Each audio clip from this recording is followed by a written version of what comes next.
ఎండలైతే మామూలుగా లేవండి. ఇంకా సౌదీలో దోల తీరిపోతుంది. ఇంకా నేనైతే రోజుకి 2 సార్లు స్నానం అయితే చేస్తున్నాను. మార్నింగ్ వెళ్ళేటప్పుడు చేస్తున్నాను. డ్యూటీ నుంచి వచ్చి చేస్తున్నాను. ఇంకా నేనైతే ఫ్రెష్ అప్ అయిపోయి వచ్చేటప్పటికి మా రూమ్ పార్ట్నర్ అయితే ఎగ్ బుజ్జి చేసుకుందామని మొత్తం ఇంకా వెజిటేబుల్స్ అన్నీ కట్ చేసి పెట్టేశారండి. ఇంకా నేను కూడా ఫ్రెష్ అప్ అయిపోయి ఇంకా 6 గుడ్లు అయితే పగలగొట్టాను అన్నాను.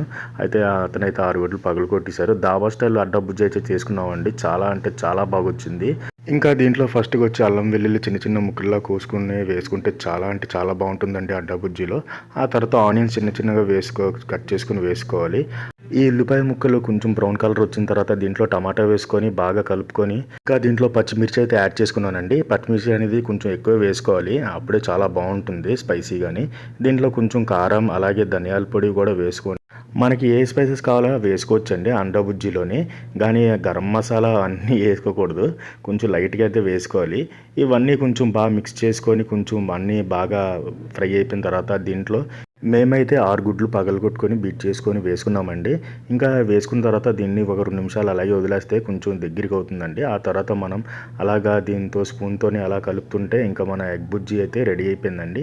ఇంకా ఫైనల్ స్టేజ్కి అయితే వచ్చింది. ఇంకా మా రూమ్ పార్ట్నర్ వచ్చి దీనికైతే ఫినిషింగ్ టచ్ అయితే ఇచ్చారు. కొత్తిమీర అయితే వేసారు అనమాట లాస్ట్లోకి వచ్చి.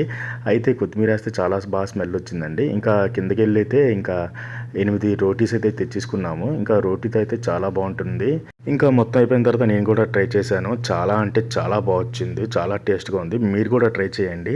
అలాగే నా ఛానల్‌ని సబ్స్క్రైబ్ చేసుకోండి ప్లీజ్. అలాగే లైక్స్ అయితే చేసుకోండి నా వీడియోస్‌కి. Please please please.